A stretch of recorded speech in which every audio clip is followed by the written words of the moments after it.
Hello, my book and Boudreaux buddies. It's Dano, and today I am doing my quarter one setup in my new. This is my daily bullet journal. So this is at the very start of it, just to cover all the things for the first quarter, and I definitely made some mistakes looking back on it. I didn't really realize at the time some of these mistakes, but I have since found them and just annoying, but that's okay. You live and you learn. So the first thing I'm doing is I'm just making a little pocket on that first page. So you've got the awkward page that is kind of it's glued to the first full spread. So I'm just making a pocket out of that and putting some washi at the top of it, and then I'll go in and make a little Dutch door cutout and then stick the rest of the sheet together. This is just so I can store things like my grid spacing ruler and any other bits of sheets, my headers when I create the entire cycle's worth, but I'm not up to putting them down. So all that can be stored in this little pocket here. So it's very handy and just a good way to use that sort of space and not waste it. And just having the washi at the top gives it a little bit of extra decoration. So now I'm going in with the glue, making sure I glue the correct sides. I almost went to glue the top and that would have ended badly. So just gluing the bottom and the far side, and now it all works as a perfectly functioning pocket. So then on to what I'm actually using this little front bit of the pocket for, and that's just going to be a breakdown of all the quarters and the cycles, just so I can see at a glance the dates of those. And this is where I make the first mistake, because I, for some reason, thought that there was 4 cycles in every quarter, but there's only 3. So I stuffed this up fully, and when I go to write in the dates, which aren't on camera either, I keep going with the thought that there's 4, and yeah. But that's okay. You live and you learn. And I'm just moving that quarter one header over so it's more centered, because otherwise that would annoy me as opposed to everything else on the page that annoys me. So just going in and putting the rest of the headers in.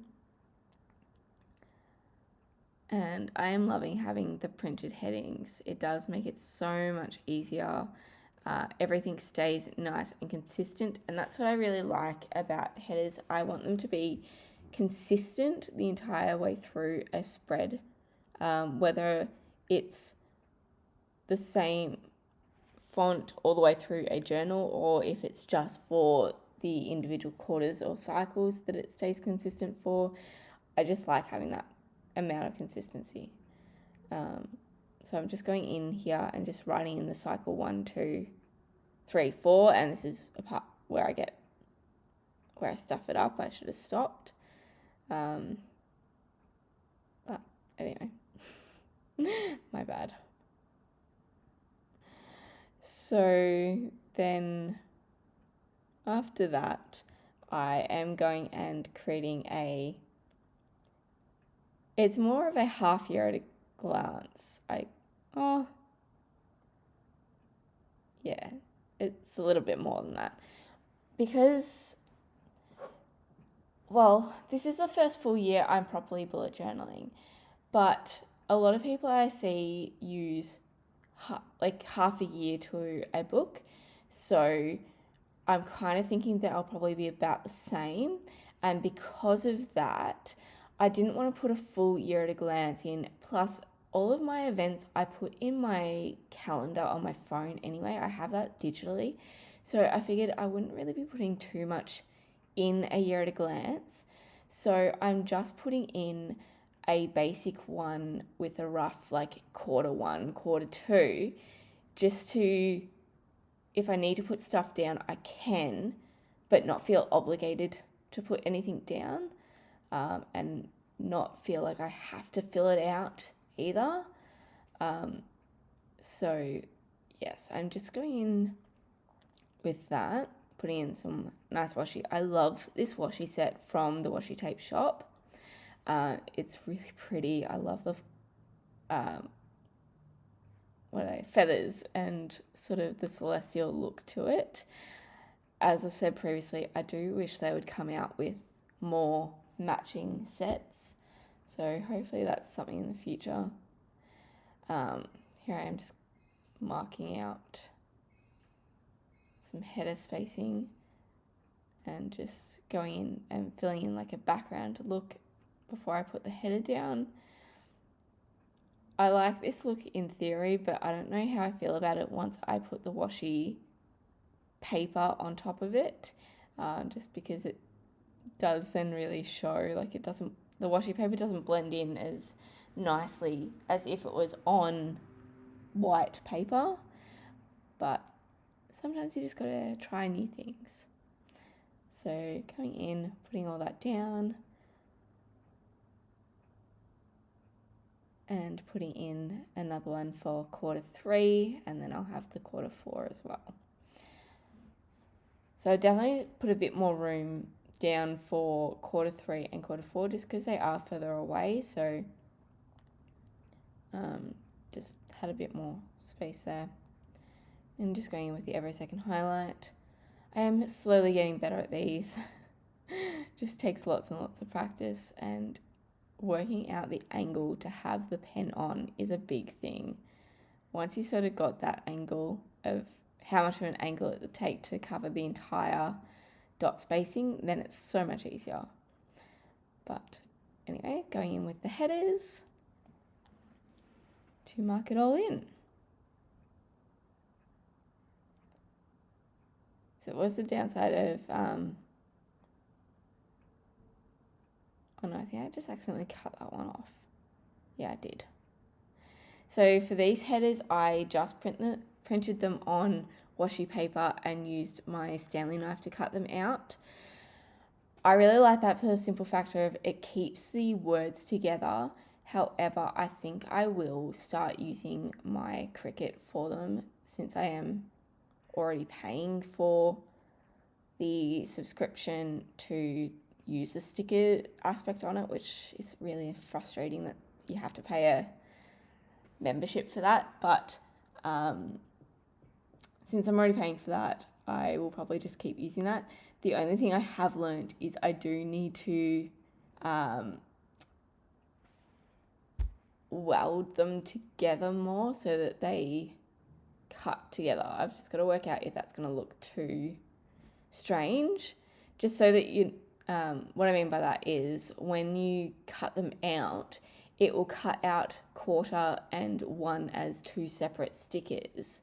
So then when you go to put them down, you've got to do the spacing yourself, and sometimes I struggle to make that look uniform, whereas if you're just cutting the washi paper with a Stanley knife, you just cut whatever you want in the one sticker. So I'm just going to work out and have a play around each time of what my preference is for that. But anyway, I am moving on to my goals sort of spread. So on the first page, it's going to list the goals that I'm working on for Q1 with a breakdown. And on this side that I'm currently doing the second line highlights is just more of a reflections. So the memories from Q1, the achievements, and things like that. So just going in and putting in all the second line highlights before I go in and put in all the headers. And just getting them all done and working out what I need. So then I'm going in on the first side and drawing some boxes. I just thought this would be a fun way to change up the look of the page so that everything's not so same, and just putting a box in for each goal. So I'm limiting myself to 3 goals per quarter, just I used to make a lot of goals and then I'd never really achieve them. So I'm trying to limit myself to like 3 main goals for the year and then breaking that down into 3 sort of smaller goals for each quarter. And then that can get broken down into action steps as well. So that's how I'm trying to break things down and not overwhelm myself too much with it. So as you can see, I've got a box for the goal and then some check marks for some action steps, which will make more sense once I put the header in. So because I've cut them all out, I'm just, whatever header I find first is the ones that I'm going in with. So on the reflection side, I've got milestones achieved. There's one for lessons there. Then cutting out the manifesting spot. So that's just a looking forward. So my ideas for quarter 2 and then what I want to manifest in quarter 2 and then some challenges. So the idea of this reflections page is I do this at the end of quarter 1 when I'm reflecting on my quarter 1. And then you see, yeah. So that was me getting frustrated because I forgot to actually print the headers for the goals and the action items and things like that. So I need to make sure that I go back and do all that later on. Then on this page, I am doing a quarter at a glance spread. So it's going to have a box for every day of the quarter. I start my week spreads on a Monday, so I don't believe I go in and put headers down. I can't remember anymore. But I always know that the first box is a Monday. And this way I can just see all the days of the quarter plus an extra week, just so that if things are coming up, I can plan for them. It just gives me a good overview. The only thing I do have against this is for future, I want to find a way that I can still write in the months, just because they all go together, which when I plan cyclically is really great because it means the first 4 are the first cycle, the next 4 are the next cycle. But when I'm trying to talk about dates and everything, I have to work out what month I'm looking at. So I need to, even if it's just something off to the side of a way to mark what month I'm up to, I think that would be really handy. But this spread does take a long time because I go in and put all the dates down. I printed them all out just again for consistency, but when you go to cut them and then stick them all in, it's a lot of work. So we're just gonna have fun with that and put the header in. I really do like this font. I think it's just a little bit of fun.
And just like that, it is all completed.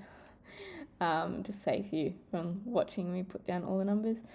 I've only just realised that I didn't put the numbers down for the final box. I'm not sure if that just meant I forgot to actually create them to have that extra week in there or not. I don't know why. Anyway, I haven't even noticed it when I've been looking at it in person. I'm only noticing it now. But just going in with a bit of washi to tie in the page and fill in the blank space. Just putting in some down the bottom and some in the tops. Just definitely using as much of the washi as I can, because to be honest, this is probably the last time I will use the washi, just because once I've used it for a spread, I'm not likely to go back and use it again, just because it's already been used in that journal. So maybe in another journal I'll go back and use it, but we'll see. I have found that cutting it with my little craft knife is actually so much easier, because you can just run the blade along the paper and it just works so well. So then on to the last, I think this is the last page of the setup, and this is a full Q1 reflections page. So similar to the goal page, but this is more specific on just things that have happened throughout the quarter, not necessarily related to my goals and everything, just whether it's spreads that have worked or haven't worked, or things that I want to try next quarter when planning my spreads, or just memory keeping of things that have happened during that quarter, those little things. So just flipping through, going in and putting in my every second highlight, which I am loving. So making 3 columns here. I like putting in a few columns just because I do have pretty small handwriting, so I find that I can have quite a few columns, and I really like working vertically as opposed to horizontally, so columns work really well for me. So finishing up all those, and then I will be going in with my headers. So the first one I've got is wins for the quarter. So this is any accomplishments and achievements, anything that I'm happy with. Then I've got memories, so things that have happened that I want to remember. These can be good or bad, but obviously trying to have more good memories than bad memories. Then challenges, so things that have happened that were challenging. Then there's a header for to try, so different layouts or things to try. There's a header for needs, so things that I need to add in, and things like that. And then also lessons, so maybe I've learned that this sort of spread doesn't work for me, or I've learned that I don't plan a certain way. Those things will be added to that. And it's also good because it means that because this is set up, I can put them in as I go and as I think of them. I don't have to wait until the end of the quarter to write them all out. But yes, anyway, that is it for the spread. So we're just going to do a flip through, and we've got the little pocket with the dates, the coming up section, Q1 goals and goals reflection pages. Then I've got the quarter at a glance with all the dates. Oh, look, I went and put the numbers back in. And then Q1 reflections. And that is it for my Q1 spread. Thanks, bye.